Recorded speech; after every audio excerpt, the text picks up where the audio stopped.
पुणे विद्येचं माहेरघर आणि संस्कृतीची राजधानी। पण याच पुण्याच्या काळजात एक असा कोपरा आहे जिथं दिवसा भक्तीचा गजर होतो आणि रात्री वेदनेचा बाजार भरतो, जिथं एकाच वेळी देवाचा आशीर्वाद आणि समाजाचा शाप या दोन्ही गोष्टी एकत्र नांदतात। ती जागा म्हणजेच बुधवार पेठ। याच बुधवार पेठेत बुधवारी रात्री इतिहासातील सगळ्यात मोठी रेड पडली। त्यावरचाच हा स्पेशल रिपोर्ट। महाराष्ट्राची सांस्कृतिक राजधानी आणि शिक्षणाचं माहेरघर असणाऱ्या पुण्यातील बुधवार पेठ। क्वचितच भारतातला असा एखादा व्यक्ती असेल ज्याला बुधवार पेठेबद्दल माहीत नाही। त्याच बुधवार पेठमध्ये बुधवारी एक मोठं कॉम्बिंग ऑपरेशन झालं। जवळपास 3000 पेक्षा जास्त पोलिसांचा ताफा या कॉम्बिंग ऑपरेशनमध्ये होता, कारण पोलिसांना भणक लागली होती बांगलादेशी महिला या ठिकाणी देह विक्रीचा व्यवसाय करण्यासाठी येतात। त्यामुळे हे कॉम्बिंग ऑपरेशन झालं आणि 3000 पोलिसांचा ताफा बुधवार पेठेतल्या या गल्ल्यांमध्ये येऊन पोहोचला। त्यामुळे आता या पोलिसांची कारवाई जी झाली त्यामध्ये 4 अल्पवयीन मुली ताब्यात घेतल्या, काही अंमली पदार्थ सुद्धा पोलिसांनी जप्त केले। मात्र ही कारवाई झाल्यानंतर बुधवार पेठेतील ज्या घरांमधून या मुली ताब्यात घेतलेल्या होत्या त्या पालकांनी दावा केलाय की या आमच्या मुलींचा देह विक्री करणाऱ्या व्यवसायांची काही संबंध नाही आहे।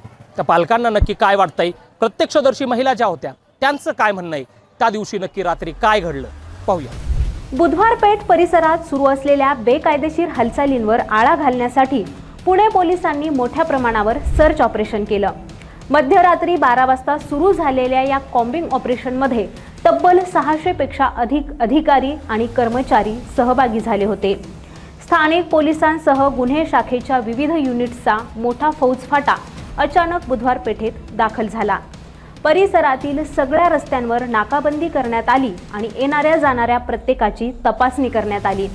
या कारवाई दरम्यान पोलिसांनी बुधवार पेठेतील 41 इमारतींची तपासणी केली, तर सुमारे 700 लोकांची झडती घेण्यात आली। काही अल्पवयीन मुलींचं रेस्क्यू करण्यात आलं।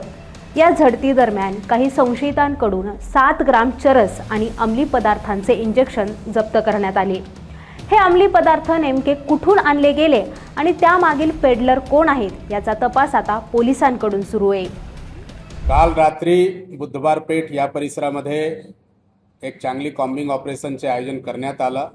याच्यामध्ये 3 DCP, 8 ACP, 22 PI, 55 अधिकारी आणि 600 कॉन्स्टेबल्स असा समावेश करण्यात आला। आणि या दरम्यान या पूर्ण भागामध्ये नाकाबंदी लावून आणि या भागाचे 41 बिल्डिंग यांच्यामध्ये जे आहे ते कॉम्बिंग करण्यात आला। या दरम्यान जवळजवळ 700 पेक्षा जास्त महिला पुरुष जे त्या ठिकाणी होते त्यांना चेक करण्यात आलेला आहे। या कारवाई दरम्यान 2 बांगलादेशी महिला पण इथे मिळालेल्या आहे, काही अल्पवयीन मुली मिळालेल्या आहे, त्यांचे सर व्हेरिफिकेशनचे काम चालू आहे। तसेच एक माणसाकडे जे आहे 7 ग्राम चरस आणि 3 ड्रग्सचे इंजेक्शन मिळाला होता, त्यांच्यावर NDPSचे पण कारवाई करण्यात आलेला आहे। अशा प्रकारची कारवाई त्या भागामध्ये आता पुढील भविष्यातही होत राहणार आहे, ज्यांच्यामुळे कोणीही मायनर गर्ल्सला या प्रोस्टिट्यूशनमध्ये आणणार नाही किंवा ड्रग्स वगैरेचे तिथे जे आहे ते सेल वगैरे होणार नाही। यासाठी जे आहे ते पोलीसकडून तिथे भविष्यामध्येही अशा प्रकारचे कॉम्बिंग आयोजित करण्यात येणार आहे। पोलिसांची ही माहिती असली तरी याची दुसरी बाजू आणि दावे हे अत्यंत धक्कादायक आहेत। इतिहास सांगतो की ही पेठ कधी काळी व्यापाराचं केंद्र होती, पण आज तिची ओळख रेड लाईट एरिया म्हणून जास्त गडद झाली आहे। या जुन्या वाड्यांच्या भिंतींनी जितके मंत्रोच्चार ऐकले आहेत त्याहून जास्त हुंदके इथं गुदमरलेत। रस्त्यावरून जाणाऱ्या प्रत्येकाच्या नजरेत एक प्रश्न असतो आणि खिडकीत उभ्या असलेल्या त्या नजरेत एक उत्तर, जे कधीच कुणी ऐकून घेत नाही। पोटाची खळगी भरण्यासाठी स्वतःच्या देहाचा लिलाव करणाऱ्या या माऊलींच्या पदरात दगडूशेठचा प्रसाद पडतो का, हा प्रश्न आजही अनुत्तरित आहे। समाजाच्या हिशोबात त्या फक्त आकडे आहेत, पण त्यांचंही एक काळीज आहे हे वास्तव आपण सोयीस्करपणे विसरतो। हेच वास्तव या सर्वात मोठ्या कॉम्बिंग ऑपरेशनमध्ये समोर आल्याचं ज्या मुली रेस्क्यू केल्याचं पोलीस सांगतात त्यांचे पालक सांगत आहेत। आमच्या मुलींचा देह विक्री व्यवसायाशी काहीच संबंध नसल्याचं सांगताना या पालकांना अश्रू आवरणं कठीण झालं होतं। इधर से बच्चे लोग पढ़ाई करते हैं, तो उन्होंने क्या किया, मेरे को साइड किया करके बच्चे लोग को नीचे लेके आ गया। नीचे लेके आके सब आदमी औरत सबका बीच में रोड में मेरा बच्चा लोग को खड़ा कर दिया। करने के बाद मेरा बच्चा बहुत डर गया, बहुत रो रहा था। फिर भी उन्होंने पूछताछ किया तो बच्चा बोला मेरा मम्मी इधर ही रहता है, हम भी इधर ही रहते हैं, हम पढ़ाई करते हैं, स्कूल जाते हैं। तो उन्होंने क्या किया, ठीक है साइड में खड़ा हो। करने का 10 मिनट बाद हमारा बच्चा लोग को नंगा पैर से चौकी में लेके गया। बच्चा लोग है ना, ऐसा इधर का जो लड़की लोग धंधा करते हैं उनके साथ बच्चा लोग को रुकाए ले। मैंने जाके उधर ये किया, बच्चा लोग को साइड में बिठाओ। वो लोग क्या बोला, हमारा काम आप तुम मत सिखाओ। मैं बोला ऐसा कैसा, मेरा बच्चा लोग वो लाइन का नहीं है, वो लोग पढ़ाई लिखाई का तो बचपन से यहाँ पे पड़ी बड़ी ले पैदा जन्म, उनको पापा भी यहाँ का है तो उनको पीढ़ी भी यहाँ पे है। तो ऐसा मेरा बच्चा लोग ये लाइन का है ही नहीं है। स्कूल में पढ़ता है, स्कूल का मैडम लोग भी लेटर दिए ले जो ऐसा मेरा बच्चा लोग ये स्कूल में पढ़ता करके, स्कूल का प्रिंसिपल मैडम दिए ले। फिर ये अच्छा नहीं है ना, बच्चा लोग का वो करियर का सवाल है, आगे जाके उनको कुछ दिक्कत होगी, इसका जवाबदारी कौन लेगा। तुम्ही आता ज्या पायऱ्या पाहत आहात त्या या महिलांना वर घेऊन जातात, पण त्याला खाली येण्याचा पर्याय नसतो। पुढे नशिबी असतात फक्त वेदना आणि हुंदके गिळणं। सोबत असते फक्त ही 10 बाय 10 ची खोली, एक कॉन्डोम आणि किरकिर करणारा पंखा। कधी धंदा होतोय कधी नाही होतोय, आम्ही कधी जेवतो का उपाशी राहतो ते कोणी नाही विचारत। आता एवढं मोठं धक्का बसल्यावर कस्टमर कसं यायचं गल्लीत, कस्टमर लोक तर एक पण येत नाही सर घाबरून। असं एकदम बऱ्याच वेळा असं होतंय की पोलीसवाल्याला बघितल्यावर कस्टमर पळून जातात, तरी आम्ही कसं पोट भरायचं। त्या दिवशी काही मारहाण झाली का? ते तर माहीत नाही आपल्याला। हानमारामध्ये तर आपण काय पाहिलं तुम्ही? आम्हाला आणून बसवलेले होते एवढंच। धंधा पानी कुछ भी नहीं ना, खाना पीना घर भरा ये सब पड़ जाता ना। हाँ? फिर किधर जाओ हम लोग, इतना साल से इधर होके भी वही है प्रॉब्लम।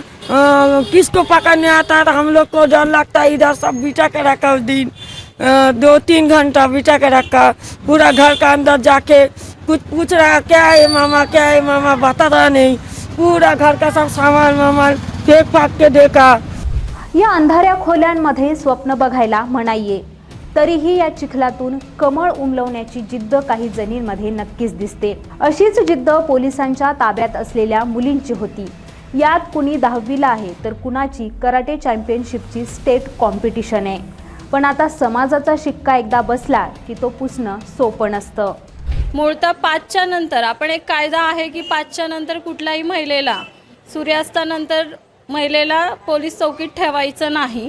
तरी सुद्धा या 4 मुली पोलीस चौकीत होत्या। दुसरी गोष्ट म्हणजे या घटनेमध्ये ग्राहक वर्ग, सेक्स वर्कर महिला आणि पोलीस यंत्रणा अशी तिघांमध्ये ह्या 4 मुलींना होणारा मानसिक त्रास, भावनिक त्रास जो आपण शब्दात सुद्धा व्यक्त करू शकत नाही। ह्या 4 मुली अतिशय आतून तुटल्या होत्या। त्याच्यातली एक मुलगी जी 12 वर्षाची आहे की जिला हा व्यवसायही माहिती नाही आहे, आपण कुठं राहतो हेही माहिती नाही आहे, अशा 12 वर्षाच्या मुलीवरती कारण की कसं असतं की जी परिस्थिती आपण बघतो तर ती लवकर कधीच माणूस विसरू शकत नाही। अशीच घटना या 4 मुलींच्या बाबतीत सुद्धा घडलेली होती। मागणी हीच आहे की त्या मुली शाळकरी मुली आहेत, धंद्यातल्या नाही आहेत आणि त्यांची तातडीने संस्थेमधनं रवानगी त्यांच्या पालकांकडे करावी ही आमची मागणी आहे। कारण त्यांचं शाळेचं नुकसान होतं आहे। त्यातली एक मुलगी आता 10वीला आहे, तिच्या प्रॅक्टिकल परीक्षा ऑलरेडी सुरू झाल्या आहेत। मुलींचे पालक अस्तित्वात असताना केवळ त्या धंद्याच्या घरात होत्या मुली आईच्या सोबत, ह्या पूर्वग्रहाने जर पोलिसांनी उचलला असेल त्या मुलींना आणि ज्या पद्धतीने वागवलं गेलेलं आहे, त्यांची गोपनीयता पूर्ण भंग झालेली आहे, त्यांना इंट्रोगेशन पद्धतीने त्यांची चौकशी झालेली आहे, अतिशय असंवेदनशील पद्धतीने हाताळणी झालेली या पूर्ण प्रकरणाची। त्या मुलींबरोबर ड्रेसमध्ये जाऊन म्हणजे पोशाखामध्ये जाऊन शाळेमध्ये चौकशी केली। आज सुप्रीम कोर्टाच्या गाईडलाईन्स आहेत, आदेश नाही, गाईडलाईन्स अशा आहेत की या बायकांचे आणि त्यांच्या असलेल्या मुलांची गोपनीयता पोलिसांनी पाळली पाहिजे। तर ह्या गाईडलाईन्स मग तुम्ही काहीच विचार करत नाही, बरं तुम्ही संस्थेचं ऐकून तरी घ्या ना। त्या ज्या मुली होत्या त्या या व्यवसायाशी निगडीत होत्या आणि त्यांची सुटका करण्यात आली नाही, या व्यवसायाशी निगडीत नव्हता। आता शाळेत जाणाऱ्या मुली आहेत त्या, पुढल्या महिन्यामध्ये एकेची 10वीची परीक्षा आहे, तिचं सबमिशन करायचं होतं सगळं, शेवटी त्या आईने जाऊन सबमिशन केलं। शेवटी इतकंच, देवाला वाहिलेली फुलं आणि इथं कोमेजलेली फुलं दोन्ही एकाच मातीतून येतात, पण नशीब मात्र किती वेगळे. बुधवारी पुण्यातल्या बुधवार पेठेच्या इतिहासातली सगळ्यात मोठी रेड पडली, सगळ्यात मोठं कॉम्बिंग ऑपरेशन झालं. आणि या कॉम्बिंग ऑपरेशनमध्ये 4 अल्पवयीन मुली ज्या ताब्यात घेतल्या होत्या, त्यांच्या घरच्यांचं म्हणणं आहे की आमच्या या 4 मुली या व्यवसायात कुठंच नव्हत्या. त्यांचं एकीचं 10वीचं शिक्षण होतं, एक अवघ्या 12व्या वर्षी होती आणि एकीचं तर कराटेची नॅशनल स्टेट चॅम्पियनशिपसुद्धा होती. अशामध्ये ज्या मुलींचा या व्यवसायाशी काही संबंध नसल्याचा दावा जर त्या मुलींचे पालक करत असतील, तर अशा वेळेस या संदर्भातली चौकशी होणं गरजेचं आहे. त्याचबरोबर ज्या मुलीचे 10वीचे पेपर होते, तिचे प्रॅक्टिकल सुरू असताना पोलीस गणवेशामध्ये तिला केंद्रावर घेऊन गेल्याचा आरोपसुद्धा त्या मुलीच्या पालकांनी केलेला आहे.